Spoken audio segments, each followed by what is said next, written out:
Hello guys, welcome back to the channel. So in this video I will be answering a question from the Instagram story. I'm now visiting my parents here in the Poland, so I'm in the family house. We have the garden and the morning hours, very nice golden light. So I will be answering your question. If you like these answers, if you like what you see in the video, please click that thumbs up, and you'd like to be notified about similar videos in the future, please subscribe with the bell notification on, and let's dive right into the video.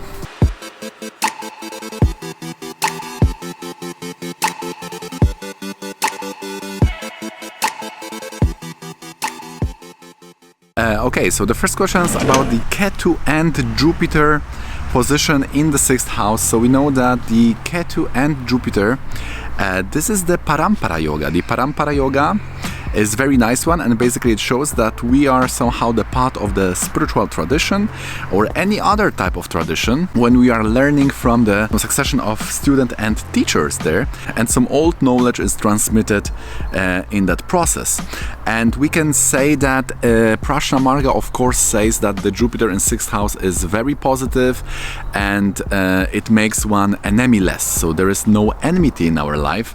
So the 6th house and the 12th house have this nice blessings when Jupiter is placed there. And nevertheless, if that Jupiter would be afflicted by some tamasic malefic like Mars or Saturn, then definitely it's not so nice, because there is also I was taught that when Jupiter is in 6 or 8, it can make one enemy with the god symbolically, and how it can manifest is that one can be very rebellious against the root of the creation itself, about the root, about how the world is created, about the moral and ethics and all that. So this can make one sometimes also very Asuric, especially Jupiter in 8th house when afflicted, or any type of Sattvic graha in the 8th house can also bring that Asuric or demonic qualities, so we need to take that into the consideration. I would like to have Jupiter in the Kendra or in the Trikona, because we say that when benefics like Moon Venus for Durga, Mercury for Rama, Vishnu or any other Purna Vishnu avatar, or for Jupiter Shiva, if it's in Kendra or Trikona, then it brings blessings of these devatas. So definitely I would like to have Jupiter or any strong benefic rather in the Kendra or Trikona. In Trikona it's really blessing us with the protection and knowledge and all these sun qualities, and if Jupiter would be in Kendra, we have then more protection, more blessings for these fundamentals of life. So I would rather have this nice energy, the best things we can have in our life, best blessings in a good house in our chart, than just to use that energy for protection, for filling those holes. So it's like prevention, we could say, in 6 and 12. It's definitely have its own good function, but as I said, I'd rather have Jupiter nicely placed in the Kendra or Trikona. So the next question is about the Mercury in 7th house in Cancer, and as we already taught on this channel for many times, the Rasi chart is more about the attitude and also how we experience various things related to relationships. It could be relationships also like a business. For example, if there is Dushtana related to the 7th house, like Dushtana Lord in the 7th house, or the 7th Lord in the Dushtana, then definitely it can also bring financial losses in the matters of partnership or relationship. So we need to think twice before we entering partnership with such position. And for the details we have to see Aruda Lagna and Ida Shamsa, but nevertheless we need to be careful about that. For the spouse characteristic, nevertheless, we have to see 7th house in the Navamsha, 7th Lord in the Navamsha, and the 7th house in Rashi is rather showing our experience and what we have to go through, because the Rashi shows our experience, our Anubhava, so what we are experiencing in that relationship, which is brought by all the Vargas. So all these worlds, world of relationship, world of children, Saptamsha, world of career life. So if Mercury is in the 7th, in the Navamsha, then it brings all that characteristics of Mercury for the spouse, which could be very young physically or young energy, which means could be afflicted, immature, childish. If positive, it's very versatile. Very cracking jokes all the time, good humor, charming, also very times very beautiful, nice physical characteristics. So Mercury is bringing that energy, a little bit similar to Venus. However, Venus is more sensual. Mercury, could we say, is more innocent and communication centered when it comes to that nice characteristics which are very attractive for people. Mercury being also the Prithvi Rashi can also give very nice skin and a very nice smell. The person may also like to use perfumes, as the Jataka Parijata says. I think for the Mercury in the 4th house here, so that's there. If Mercury is in the 7th, however, we have to remember it's Marana Karakastana, so it's a worst position for Mercury apart from the 4th house. Mercury has 2 Marana Karakastanas. Interestingly, this is the Maraka to natural sign of Mercury, because Mercury natural signs are Gemini and Virgo. So 2nd house from Mercury and Virgo will be 4th and 7th house, right? So therefore Mercury has the Marana Karakasana, then it's afflicted there, we could say. So if Mercury is in 7th house in the Rasi chart, then it has this afflicted position, especially for the lordship. So based on the ascendant, Mercury will have various lordship. Generally we say that if Mercury is in 7, it expands business, it gives many partnership, also can give attraction to younger partners. If Mars is in the 7, it's rather restrict partnership, it restrict businesses. So Mercury has that too much businesses in relationship. Mars can give the restricted or zero at all, depending on the situation. The next question was about the 7th and 9th house parivartana. So for this, we know that the 9th house is the house of chitta, which is consciousness of direction of our life. And when 7th house or Venus, specifically if Venus is in 9th house, because the 9th house is very much Karaka based, it shows that our direction of life is very much influenced by what is happening in the situation. Therefore, we can see then 7th house, 7th lord, what is the situation there. For Mercury, we can see what is happening in the 10th house. If it's placed, if Mercury is in 9th house, we see the 10th house, the 10th lord. If 7th lord is in the 9th house, then we say that our partners are directly influencing the fortune. So if it's nice yoga, then it's more for a good fortune. If it's a problematic yoga, then the partner may bring misfortune. But basically, if the 7th lord is somehow connected to the 9th or 12th, it also brings the possibility of affairs, because if the 7th lord is in the 9th house, then the 4th from 9 is the 12th house, so the sexual life is very much important. So the compatibility, if it goes down, it may bring one into affairs. So it's also a quite challenging position from this perspective. And 9th is also the party, because it's 3rd from the 7th. It's the kama of the relationship, so it's the fun of the relationship, we could say. And also the 9th house, Jupiter, can be very expansive, 9th house being natural Sagittarius, so it's very expanding. Jupiter likes to expand. So when 7 lords in 12th house also can give possibility of affairs. Of course, the rest of the chart has to confirm that. So on per se, it's not a definite position for such challenges in the relationship, but it is one door open, so we have to check other things, especially if the 9th house would be afflicted, because the 9th house also shows our dharma, so our ethics. Also, if the 9th lord is connected to 7 or to 5th, may give that more attraction to some abstract thing like God or ideas. So person can be in love with such ideas.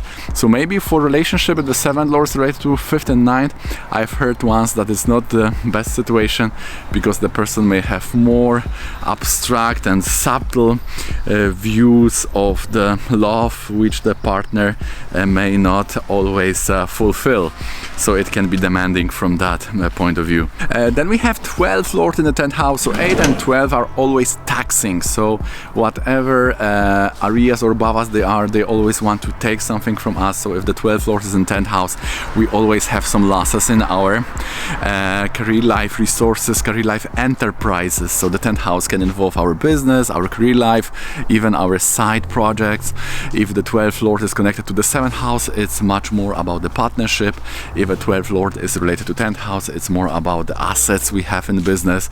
So there always is some loss, whatever we do.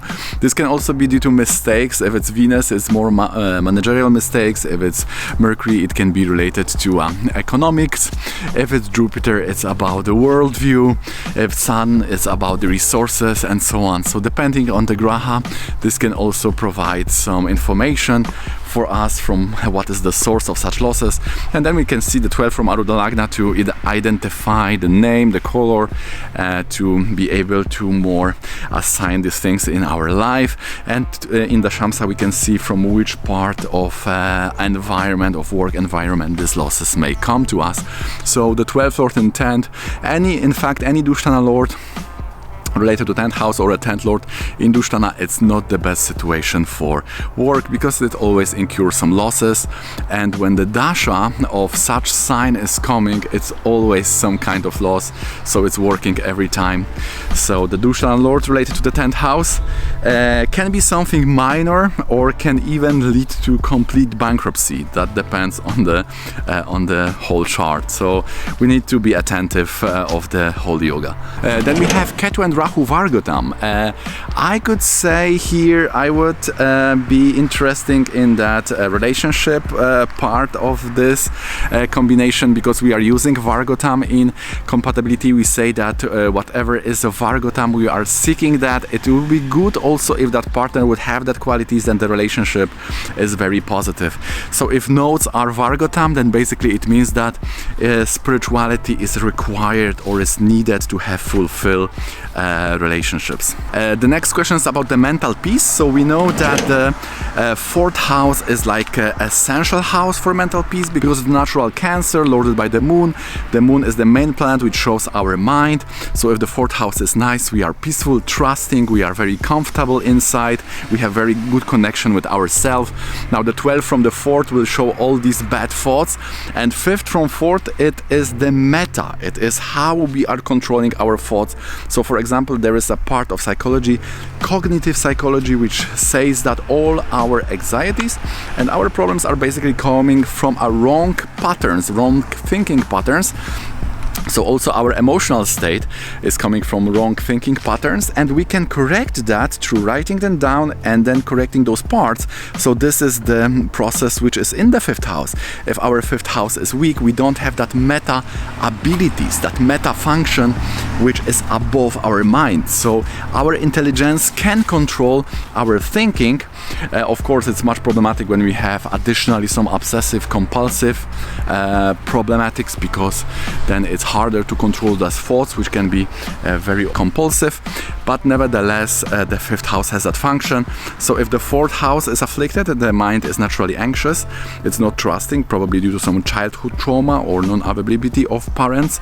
And the 5th house, then if it's afflicted additionally, then not only this, but also we don't have that theory how to control these wrong thoughts, wrong patterns, to correct this both thoughts and feelings.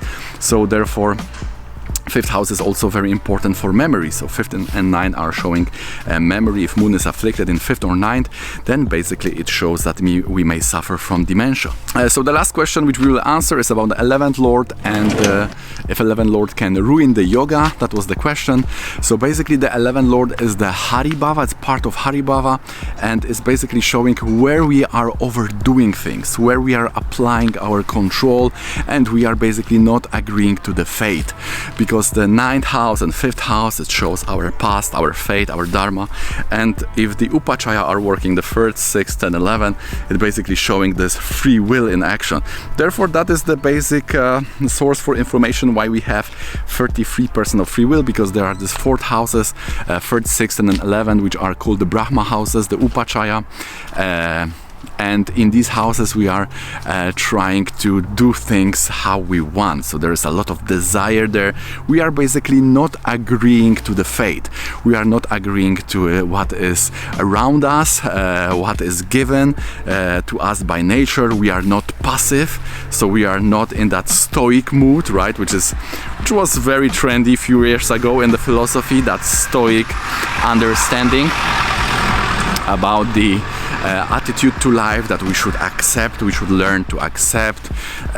So these Upachaya houses, especially the 11th house, it's not accepting, it's not leaving things to fate, and it's rather taking things in our hands. So it has this very independent nature, also partially because 11th house, the natural zodiac, is Aquarius. This is the Rahu. Rahu is a rebel, it's against, and Rahu is also the planet which is responsible for our birth. So it's also birth of ideas. Rahu is also the planet of illusion. Therefore, in 11th house, we have a lot of illusion. 11th is a natural badaka, so also can give that denial of things to us. And therefore, we have to fight for them. Also, the 11th house is the house of gains. So the gains are also coming because of our own effort.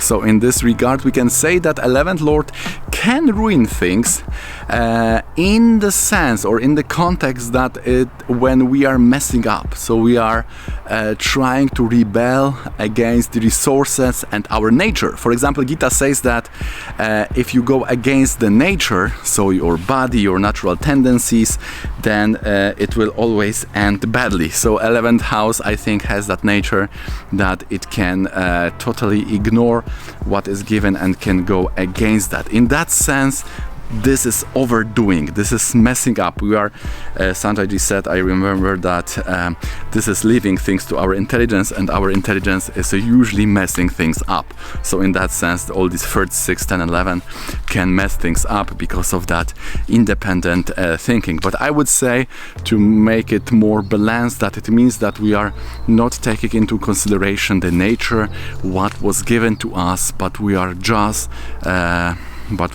doing things completely out of context of what is given to us. So in this sense, this can bring a lot of chaos, like Rahu brings. Okay guys, that would be it for me. I hope you find it interesting and informative. If you do, please click that thumbs up, and if you would like to be notified about similar videos in the future, please click that subscribe button with the bell notification on, and see you in the next one.